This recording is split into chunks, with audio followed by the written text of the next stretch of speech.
Hello, good morning students. जैसा कि आपको पता है कि ऑनलाइन क्लासेस हैं और ऑनलाइन क्लासेस में आप लोगों को थोड़ा डिफ़िकल्टी हो या ना हो, लेकिन इसमें भी बहुत पढ़ने में मज़ा आएगा। एमकॉम के आप थर्ड सेम के स्टूडेंट्स हैं, तो माता गुजरी महिला महाविद्यालय ऑटोनोमस कॉलेज आपका स्वागत करता है। आपका ये मैनेजरियल इकोनॉमिक्स प्रबंधकीय अर्थशास्त्र ये फर्स्ट पेपर है और ये कंपलसरी पेपर है। इस कंपलसरी पेपर को पढ़ने से पहले मैं चाहती हूँ आप भी मुझे जान जाएं और मैं भी आपको जान जाऊं। तो hello students, myself doctor Samta Jain, और मेरे बारे में छोटा सा शॉर्ट इंट्रो यहाँ लिखा हुआ है जिसको आप लोग देख सकते हैं। और आप जब भी चाहें मुझे मेरे मेल पर अपने जो भी प्रॉब्लम्स हैं, क्वेश्चंस हैं, क्वेरीज हैं, आप आराम से शेयर कर सकते हैं और मैं इसका टाइमली आपको जवाब दे दूंगी। तो मैं चाहूँगी अब अपन शुरू करें, क्योंकि अपना ये जो टॉपिक है मैनेजरियल इकोनॉमिक्स प्रबंधकीय अर्थशास्त्र, इसको पढ़ने में आपको सबसे पहले ये जानना होगा कि एक्चुअली ये टॉपिक है क्या, हम इसको किस प्रकार से समझ सकते हैं कि प्रबंधकीय अर्थशास्त्र वास्तव में अर्थशास्त्र की ही एक ब्रांच है, एक शाखा है, जिसके माध्यम से कोई भी प्रबंधक, कोई भी जो मैनेजमेंट करने जा रहा है वो निर्णय लेने में सहायक होता है। वो ये आर्थिक विज्ञान का वह भाग है जिसका व्यावसायिक जगत की समस्याओं के विश्लेषण तथा विवेकपूर्ण व्यावसायिक निर्णय लेने में उपयोग किया जाता है। यानी कुल मिला के हम ये कह सकते हैं कि मैनेजरियल इकोनॉमिक्स एक कॉम्बिनेशन है इकोनॉमिक थ्योरीज का और मैनेजरियल थ्योरीज का। तो इसको हमें पढ़ने के लिए छोटी छोटी चीजों से लेके बारीक बारीक चीजों के बारे में चलते चलते वृहद स्तर तक भी बातें करना जरूरी है। ये टॉपिक हम जो पढ़ रहे हैं प्रबंधकीय अर्थशास्त्र, इसके क्या यूजेस है, क्या इंपॉर्टेंस है। स्टूडेंट, जब भी हम कोई भी टॉपिक पढ़ते हैं, अगर हमको उस टॉपिक का इंपॉर्टेंस ही नहीं पता, हम वो चीज क्यों पढ़ रहे हैं, उसका हमें क्या यूज होगा हमारी स्टडीज में, फर्दर आगे जाके हमें क्या बेनिफिट्स उससे मिल सकते हैं, तो कोई मतलब नहीं होगा। इससे सबसे पहले जानना जरूरी है बेटा कि मैनेजरियल इकोनॉमिक्स प्रबंधकीय अर्थशास्त्र हम क्यों पढ़ रहे हैं, इसके क्या क्या यूजेस है, क्या क्या बेनिफिट्स हमको मिल सकते हैं। तो सबसे पहले हम देखते हैं कि प्रबंधकीय अर्थशास्त्र पढ़ने से जो बिजनेस ऑर्गेनाइजेशन है हमारा, उसमें हमको बहुत हेल्प मिलती है, सहायता मिलती है। और जब भी कोई हम बिजनेस पॉलिसी बनाते हैं, कोई भी नीति का निर्माण करते हैं अपने व्यवसाय को, अपने वाणिज्य को, अपने प्रबंधन को करने के लिए, तो हम एक प्रकार से उसकी चेकिंग करते हैं, एक उसका लेआउट बना लेते हैं और फिर धीरे धीरे अपना बिजनेस को स्टार्ट करते हैं, पॉलिसीज का निर्माण करते हैं और फिर स्टेप बाय स्टेप आगे चलते हैं। और यही काम हमको बिजनेस को प्लानिंग करने में, नियोजन करने में, अपने व्यवसाय के नीतियों के निर्माण करने में हमको सहायता मिलती है। क्योंकि बेटा, जो प्रबंधकीय अर्थशास्त्र जो शब्द है, ये प्रबंधन है और अर्थ है और उसका एक शास्त्र है। इन तीनों चीजों से मिलके जब हम अपने बिजनेस की प्लानिंग करते हैं, तभी हम आगे एक बहुत ही अच्छे सुदृढ़ता से आगे बढ़ पाते हैं। तो यही हमारी बिजनेस प्लानिंग में हेल्प करता है। वही हम सबसे इम्पोर्टेंट फैक्टर होता है हमारे बिजनेस में कॉस्ट को कंट्रोल करना, हमारी लागतों को नियंत्रित करना। कोई भी बिजनेसमैन अपने बिजनेस को शुरू करने में और अंत तक ले जाने में तक यही कोशिश करता है कि न्यूनतम लागत में कैसे कार्य किया जाए। तो मैनेजरली इकोनॉमिक्स, मैनेजमेंट का सबसे इम्पोर्टेंट काम, किसी प्रबंधक का बहुत ही इम्पोर्टेंट काम होता है अपने कॉस्ट पर फोकस रखना। और कॉस्ट पर फोकस रखने के साथ साथ क्या करना है, कॉस्ट को कंट्रोल करना है। तो हमारा इस टॉपिक को पढ़ने का और ही एक महत्वपूर्ण काम क्या हो जाएगा, किसी प्रबंधक का कॉस्ट को कंट्रोल कैसे किया जाए, इसके बारे में हमको इस पूरे सब्जेक्ट में, इस पेपर में हमको स्टडी करना है। क्योंकि ये बहुत ज़रूरी है कि जो कोऑर्डिनेशन है एक बिजनेस एक्टिविटीज़ के बारे में, उसके लिए बहुत यूज़फुल होता है। हम जब भी प्रबंधकीय अर्थशास्त्र के बारे में पढ़ेंगे, जो अपना सिलेबस हमको दिया हुआ है, प्रिस्क्राइब्ड सिलेबस है, एमपी हायर एजुकेशन के माध्यम से, हमारे कॉलेज के माध्यम से, तो उसमें ये हमको जो प्रबंधकीय अर्थशास्त्र का सिलेबस है, उसमें ये देखना है हमको कि कभी भी प्रबंधन करते समय या हमको प्रबंधकीय अर्थशास्त्र को पढ़ते समय बिजनेस एक्टिविटीज के में क्या तरीके होने चाहिए, जिन तरीकों के माध्यम से हम अपने कार्य को बहुत अच्छे से कर सकते हैं। कोलैबोरेशन जो होता है एक बिजनेस से दूसरे बिजनेस का, एक एक्टिविटी का दूसरी एक्टिविटी से, और तभी हम एक अपने काम को करने में, एक अपने प्रबंधन को करने में बहुत ही अच्छे तरीके से कर सकते हैं। फिर वही हम देखते हैं useful in demand for forecasting. Forecasting माने होता है पूर्वानुमान करना। किस चीज का पूर्वानुमान करना? डिमांड का। क्योंकि हम तो सप्लायर है, बिजनेसमैन या प्रबंधक जो होता है वो सप्लायर होता है, लेकिन प्रबंधकीय अर्थशास्त्र में हमको अपनी सप्लाई की बात नहीं करनी है। हमको सामने वाले की क्या डिमांड होगी, कस्टमर्स की क्या डिमांड होगी, और उन डिमांड का पूर्वानुमान फोरकास्टिंग करने से उनका एनालाइज करते हैं। वहां बहुत यूजफुल है इस पेपर की स्टडी करने में।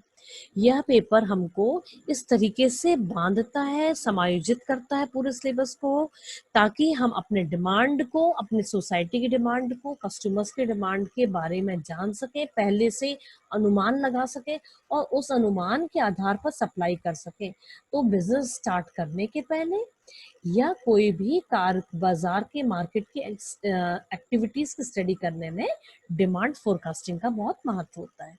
वही बात आती है फिर कि हमारी जो प्रॉफिट प्लानिंग और कंट्रोल है, मेन टारगेट होता है कॉस्ट को कंट्रोल करना, और कॉस्ट कंट्रोल अगर हो जाती है तो नेचुरली हम कह सकते हैं प्रॉफिट हमारा मैक्सिमाइज किया जा सकता है। लेकिन प्रॉफिट को मैक्सिमाइज करने से भी ज्यादा इम्पोर्टेंट होता है प्रॉफिट की प्लानिंग करना।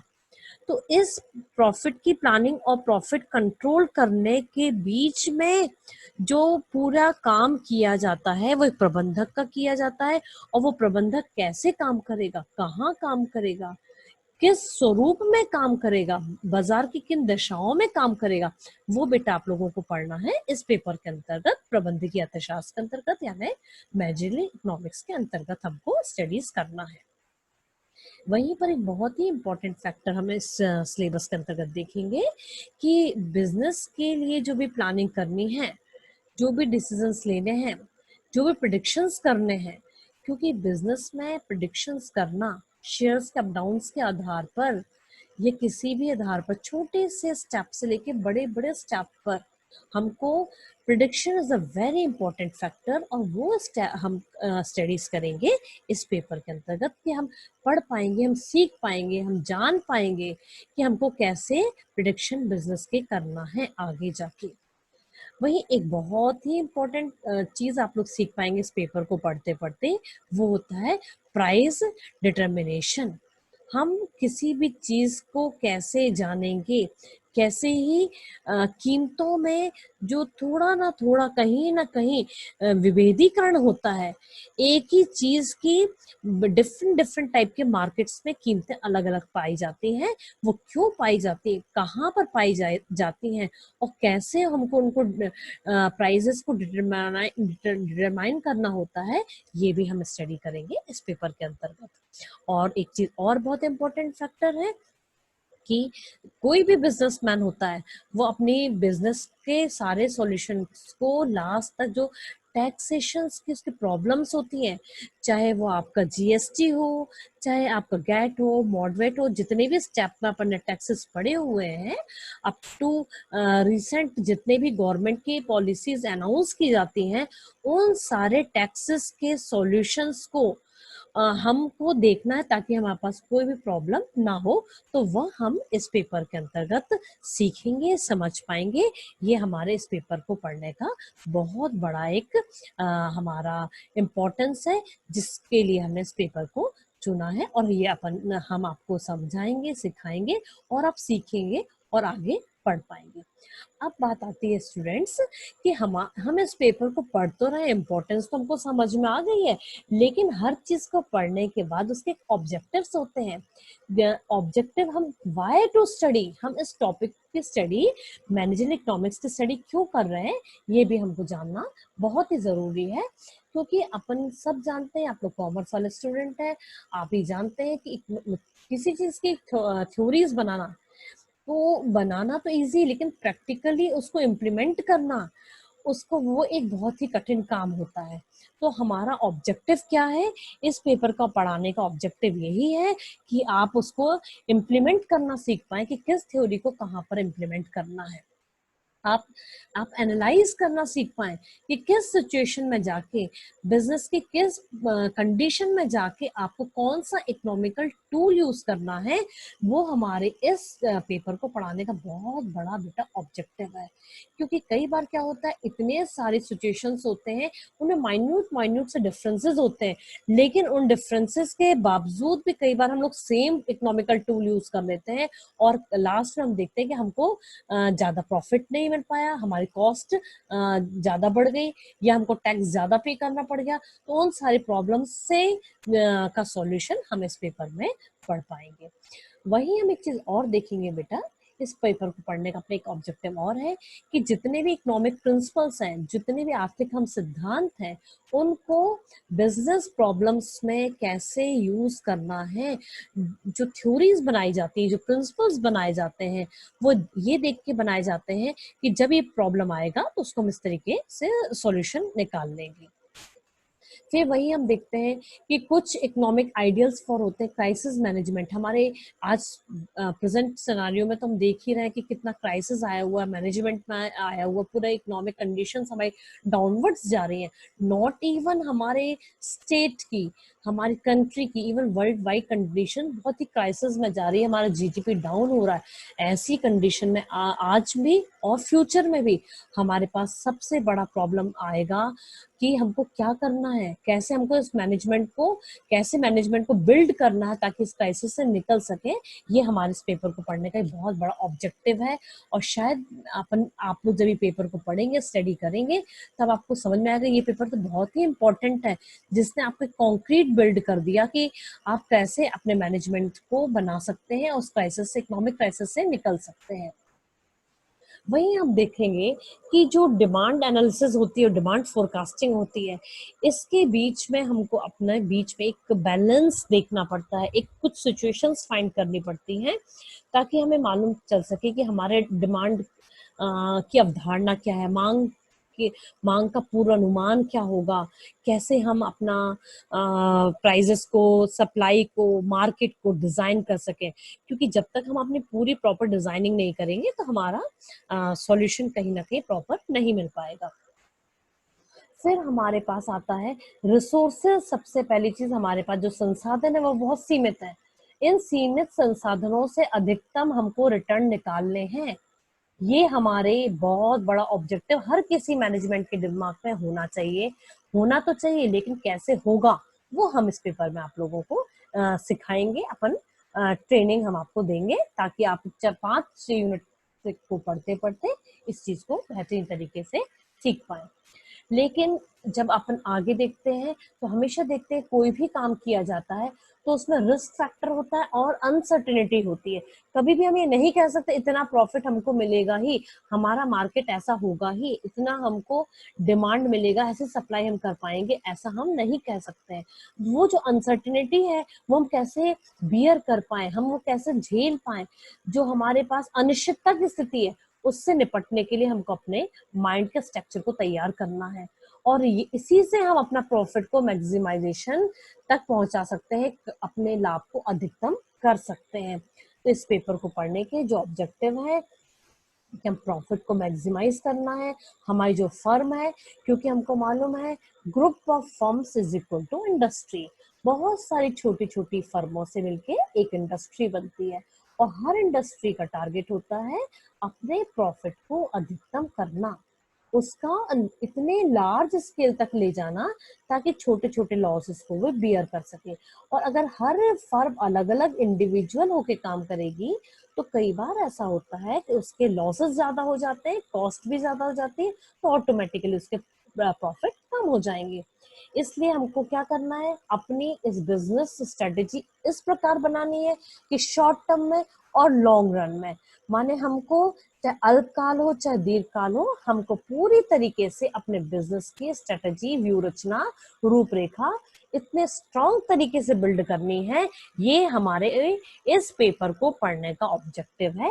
इस तरीके से हम आपको आगे इस पेपर को समझाएंगे। अब हम इस पेपर को पढ़ तो रहे हैं, तो आप लोगों के माइंड में ये क्वेश्चन तो बिल्कुल आना वाजिब है कि हमको इस पेपर को पढ़ के क्या आउटकम मिलने वाले हैं, क्या बेनिफिट होने वाले हैं, हाँ आपको क्या फायदे इस पेपर को पढ़ के होंगे। ये बिल्कुल आप माइंड में रखिएगा। इससे जो भी आपके स्किल्स हैं वो डेवलप होने वाले हैं। स्किल्स किस प्रकार के स्किल्स होने वाले, एक तो इकोनॉमिक थ्योरीज आप बहुत अच्छे से बेटा समझ जाएंगे। इकोनॉमिक थ्योरीज जब आप समझ जाएंगे तो उनको आपको कैसे बिजनेस में आपको अप्लाई करना है, कैसे आपको एनालिटिक स्किल्स आप डेवलप करनी है, ताकि आपका बिजनेस प्रॉफिट अर्न कर सके, रिस्क कवर कर सके, और एक ऐसी सारे टूल्स आपके हाथों में होना चाहिए जिससे आप किसी भी प्रकार की कंडीशन डिसीजन मेकिंग बन सके। और बहुत सारी चीजें आप लोग धीरे धीरे पढ़ते पढ़ते सीख जाएंगे, कुछ आपस में डिस्कशन करके, कुछ मेरे से डिस्कशन करके, टू वे कम्युनिकेशन करके आप सीख जाएंगे। आप लोगों को ऑनलाइन टीचिंग जरूर मिल रही है, लेकिन आप बिल्कुल ये मत सोचिएगा कि आपको कोई प्रॉब्लम्स होगी, कोई क्वेरीज होगी तो आप कैसे शॉर्ट आउट करेंगे। आप मुझे चैट बॉक्स में भेजिएगा और अपन लोग इसके बाद इसमें डिस्कशन करेंगे। मैं आपके हर क्वेश्चन का आंसर आपको प्रोवाइड करूंगी। तो अब बात करते हैं अपन कि आफ्टर ऑल अपना सिलेबस क्या है। This is your first paper बेटा, this is your compulsory paper. और आपको जैसा पता है कि आपको हमेशा की तरह 5 यूनिट दी हुई है सिलेबस में।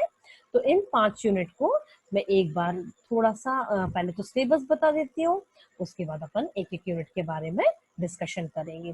फर्स्ट यूनिट जो है आपकी, उसमें प्रबंधकीय अर्थशास्त्र की प्रकृति और क्षेत्र के बारे में पढ़ना है। प्रबंधकीय अर्थशास्त्रियों के क्या कार्य और उत्तरदायित्व होते हैं, उनके बारे में बात करेंगे।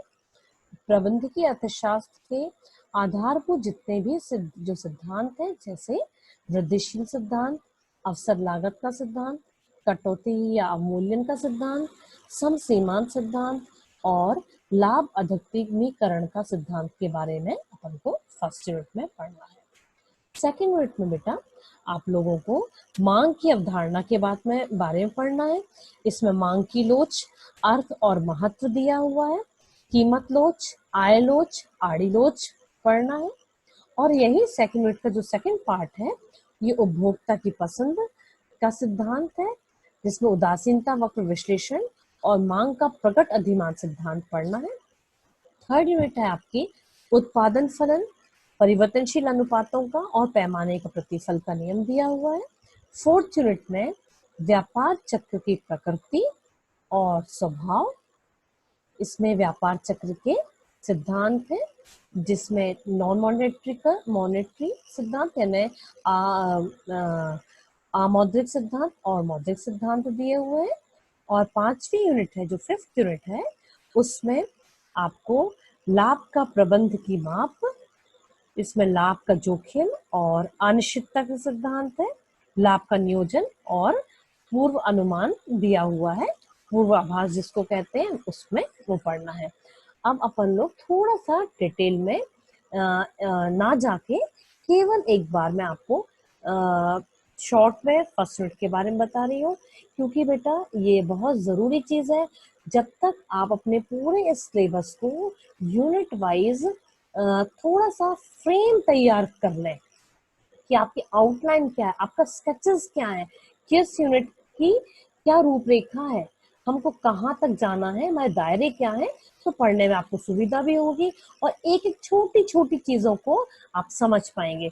आप कॉमर्स स्टूडेंट है, हो सकता है कुछ टर्म्स आपने बीकॉम में पढ़े हो सकता है कुछ ना भी पढ़े हो, तो आपको बिल्कुल ना तो डरने की जरूरत है ना घबराने की जरूरत है। मैं एक एक टॉपिक को आपको बहुत अच्छे से डिजाइन करूंगी, समझाऊंगी। जैसे कि बेटा फर्स्ट यूनिट है, फर्स्ट यूनिट का जो फर्स्ट टॉपिक है आपका, उसमें प्रबंधकीय अर्थशास्त्र की प्रकृति और क्षेत्र के बारे में अपन पढ़ेंगे। जैसे कि प्रकृति और क्षेत्र आपको मालूम है, अपन बात करते हैं कोई भी टॉपिक आपने पहले भी पढ़ा होगा, यह टॉपिक साइंस है कि आर्ट्स है, कला या विज्ञान जिसको अपन कहते हैं। और जब क्षेत्र की बात करते हैं, जिसका कहते हैं अपन स्कोप कितना है, यानी उसकी दायरे कितने हैं, उसकी सीमाएं कितनी है ना। तो उन सारी चीजों को अपन एक एक चीज को पढ़ेंगे। कई बार अपन कहते हैं यह टॉपिक साइंस होना चाहिए, कई बार कहते हैं नहीं नहीं तो आर्ट्स होना चाहिए। तो ये मैनेजरियल इकोनॉमिक्स आपका क्या है, कैसा है, इस तरीके से अपन फर्स्ट यूनिट का फर्स्ट टॉपिक पढ़ेंगे। फिर जब सेकंड टॉपिक आएगा, इसमें अपन ये देखेंगे कि जो प्रबंधकीय अर्थशास्त्री हैं उनकी क्या क्या भूमिकाएं हैं, क्या कार्य हैं, क्या दायित्व हैं। तो इसके बारे में पढ़ेंगे। क्या इनकी कुछ भूमिकाएं एक सामान्य अर्थशास्त्री से अलग होती हैं या वही भूमिकाएं होती हैं, इसके बारे में अपन बात करेंगे। फिर फर्स्ट यूनिट का जो थर्ड पार्ट आएगा बेटा, इसमें अपन लोग ये देखेंगे कि जो प्रबंधकीय अर्थशास्त्र है इनके कुछ मूलभूत सिद्धांत है, जिनको अपन कहते हैं ना आधारभूत सिद्धांत है, ऐसा होना चाहिए, या कुछ मुख्य मुख्य सिद्धांतों को अपन पढ़ेंगे। ये बिल्कुल टफ नहीं है। फर्स्ट यूनिट तो आपकी बिल्कुल बेटा बेसिक यूनिट है। इसमें छोटे छोटे से कॉन्सेप्ट है जो केवल आपको मैनेजरियल इकोनॉमिक्स के बारे में आपको समझाएंगे, बताएंगे। और ये यूनिट आपकी बहुत शॉर्ट है, बहुत ही शॉर्ट है। ये बहुत जल्दी आपकी तैयार हो जाएगी, आपके दिमाग में फ्रेम तैयार कर देगी। इसमें आप लोग पढ़ेंगे कि जो वृद्धिशील सिद्धांत है वो क्या होते हैं, है ना। इसमें फिर आप पढ़ेंगे अवसर लागत का सिद्धांत, अपॉर्चुनिटी कॉस्ट प्रिंसिपल जिसको बोलते हैं, है ना। फिर आप पढ़ेंगे कटौती का सिद्धांत, क्या अवमूल्यन का सिद्धांत पढ़ेंगे। और फिर पढ़ेंगे सम सीमांत सिद्धांत, ये पढ़ा भी होगा शायद आप लोगों ने थोड़ा बहुत इसमें, है ना।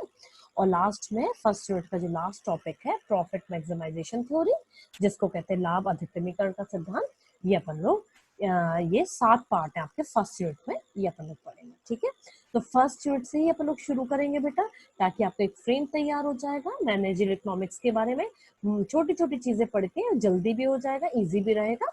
इसके बाद बेटा आपका जो सेकंड यूनिट है ये आपका डिमांड एनालिसिस पर है। मुझे लगता है शायद आप लोगों ने डिमांड के बारे में पहले बीकॉम में या पहले कहीं पढ़ा होगा, और नहीं भी पढ़ा होगा मैं फिर रिपीट कर रही हूँ आपको। लेकिन डरने घबराने की कोई जरूरत नहीं है, क्योंकि डिमांड लेकिन बहुत अच्छे से पढ़िएगा बेटा, क्योंकि डिमांड से ही इलास्टिसिटी ऑफ डिमांड जुड़ा हुआ है, जिसको मांग की लोच कहते हैं। क्योंकि मांग की लोच थोड़ा सा टिपिकल है, थोड़ा टेक्निकल है, इसके ग्राफ्स भी थोड़े डिफरेंट हो जाते हैं। लेकिन अगर आपने डिमांड को मिस किया तो डिमांड एनालिसिस में ये आपकी जो मांग की लोच है इसकी फिर महत्व और अर्थ तो इजी है, लेकिन कीमत लोच और ये आपकी आय लोच, आड़ी लोच, ये जो तीनों इलास्टिसिटीज हैं इसमें आपको टेक्निकली एकदम साउंड होना पड़ेगा। और बिल्कुल आराम से बैठ के एक एक ग्राफ आप समझेंगे तो आपका हो जाएगा। लेकिन इसमें आप लोग क्लास को मिस बिल्कुल भी मत करिएगा। यही आपका सेकंड पार्ट आता है। एक्चुअली ये बेटा जो सेकंड यूनिट है ये आपके 2 पार्ट्स में डिवाइड है। आप ये देख रहे हैं 1 2 3 4 5, जो 5 पोर्शंस है अपन कह सकते हैं एक पार्ट है, ठीक है। और 6 7 8 ये आप कह सकते हैं सेकंड यूनिट का सेकंड पार्ट है ना। ये थोड़ा सा डिफरेंट हो जाता है, वो डिमांड साइड हो जाता है और ये कंज्यूमर के साइड हो जाता है, जिसको अपन बोलते हैं उपभोक्ता के दृष्टिकोण से अपन बात करते हैं। इसमें उपभोक्ताओं की क्या चॉइसेस होती हैं, क्या पसंद होता है। इसको उदासीनता वक्र विश्लेषण है, जिसको इंडिफरेंस कर्व बोलते हैं। हिंदी में इसको तटस्थता वक्र विश्लेषण भी कहते हैं। इंडिफरेंस कर्व के जो नाम है हिंदी में कई सारे पर्यायवाची प्रचलित है। कई बार क्वेश्चन पेपर में ऐसा टर्म आ जाता है बेटा कि आप लोग कंफ्यूज हो जाते हो। इसलिए मैं आप लोगों से हिंदी मीडियम स्टूडेंट्स से खासकर ये रिक्वेस्ट कर रही हूँ कि आप लोग ये इंग्लिश टर्म्स जरूर याद रखिएगा, ताकि हिंदी में कोई भी टर्म आए इंग्लिश में आपको पता होगा, आप फटाक से आंसर लिख सकते हैं। फिर सेकंड यूनिट का जो लास्ट टॉपिक है that is your 8th part. इसको हम बोलते हैं प्रकट अधिमान सिद्धांत, मांग का प्रकट अधिमान सिद्धांत। ये सैमुअल्सन की थ्योरी है। ये भी थोड़ी सी डिफिकल्ट है, लेकिन डिफिकल्ट है कोई बात नहीं, अपन पढ़ेंगे सीखेंगे मजा आएगा, इसमें कोई घबराने जैसी बात नहीं है। ठीक है, अब अपने सामने आती है unit number third. Unit number जो थर्ड है ये देखने में आपको जरूर लग रही है कि बहुत छोटी सी यूनिट है, प्यारी सी यूनिट है, केवल 2 पार्ट्स हैं। लेकिन बेटा ये दिखने में जो छोटा होता है ना वो अंदर से उतना ही मोटा होता है, उतना ही भयंकर होता है ना। तो इसको 2 पार्ट्स को अपन ने जो डिवाइड किया हुआ है, फर्स्ट पार्ट है उत्पादन फलन का, जिसको परिवर्तनशील अनुपातों का नियम बोलते हैं। और ये शॉर्ट टर्म में पढ़ा जाता है, अल्पकालीन दृष्टिकोण से पढ़ा जाता है। और सेकंड पार्ट जो है, जिसको अपन law of returns to scale बोलते हैं, इसको हिंदी में बोलते हैं बेटा पैमाने के प्रतिफल का नियम। ये दीर्घकाल में पढ़ा जाता है, लॉन्ग रिटर्न्स में पढ़ा जाता है। ये भी ठीक है, लेकिन अगर आप लोगों ने जो आपका सेकंड पार्ट है, सेकंड यूनिट का सेकंड पार्ट है, उसको ध्यान से पढ़ेंगे तो ऑटोमेटिकली आपका थर्ड यूनिट आपका इजीली हो जाएगा। अब अपन बात कर रहे हैं यूनिट नंबर 4 की। यूनिट नंबर 4 ये है बिजनेस साइकिल। मुझे लगता है शायद आप लोग ने बिजनेस साइकिल पहले नहीं पढ़ा होगा कॉमर्स में, बीकॉम में। एनीवे कोई वाली बात नहीं है, नई चीज है, इंटरेस्टिंग चीज है, बहुत मजेदार चीज है ये। और इसमें एक बार आप लोग जब इसका एक बहुत बड़ा सा साइकिल बनता है, पूरा बिजनेस साइकिल, वो एक डायग्राम ड्रॉ करते हैं, उसको याद कर लो तो पूरी बिजनेस साइकिल आपको याद हो जाती है, चाहे वो आपकी नॉन मॉनेटरी थ्योरीज हो चाहे मॉनेटरी थ्योरीज हो।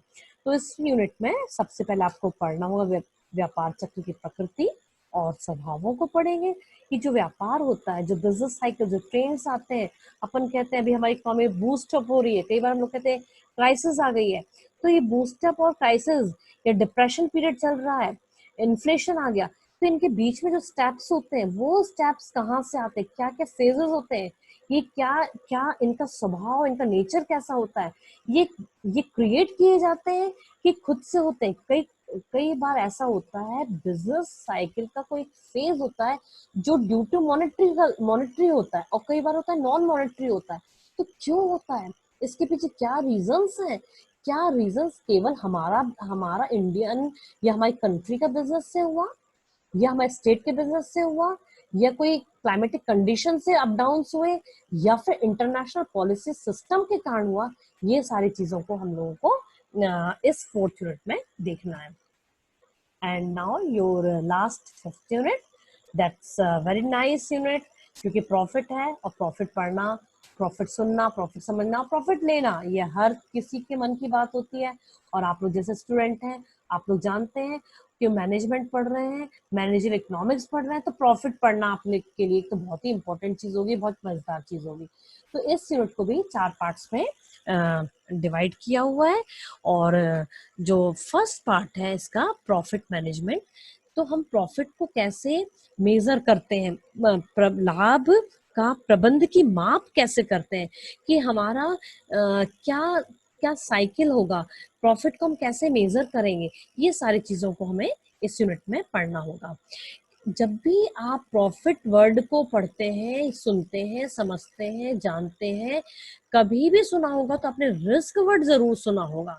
और सामान्यतः आम व्यक्ति भी बात करता है कि मैक्सिमम रिस्क है ना maximum profit. It means risk का कहीं ना कहीं ये अनसर्टिनिटी का, जिसको हम कहते हैं हमको नहीं पता कि क्या होगा, आगे क्या है, उन सारी चीजों को लेके हमें प्रॉफिट से कैसे कोरिलेट करना है, ये हमको फिफ्थ यूनिट के सेकंड पार्ट में पढ़ना है।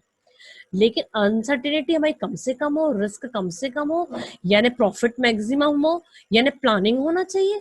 प्लानिंग होगी तो प्रॉफिट ऑटोमेटिकली होगा।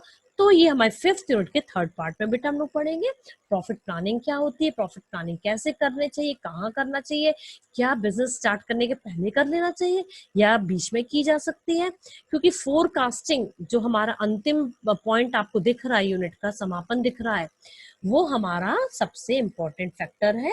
और फोरकास्टिंग जितनी बेहतरीन होगी उतना हमारा प्रॉफिट हमारा मैक्सिमम होगा, उतनी प्लानिंग अच्छी होगी, उतनी रिस्क कम होगी, अनसर्टेनिटी कम होगी, और हमारा ये हमारा बहुत अच्छे से प्रॉफिट मैनेज हो जाएगा। तो बेटा ये आपके मैंने कुछ बताए हैं, 5 यूनिट के बारे में बात की हुई है, आप लोग ये चीज ध्यान रखिएगा।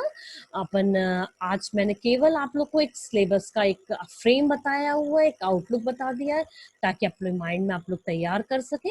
और मैं आपसे केवल एक रिक्वेस्ट कर रही हूँ, और रिक्वेस्ट के साथ साथ थोड़ा सा ये कह भी रही हूँ कि प्लीज मैनेजर इकोनॉमिक्स का एक रजिस्टर प्रिपेयर करिएगा, जिसमें एक सिलेबस जरूर फर्स्ट पेपर पर मुझे चाहिए लिखा हुआ, या जैसे भी आपको करना है, और यूनिट वाइज आप तैयार करिएगा सारा कुछ।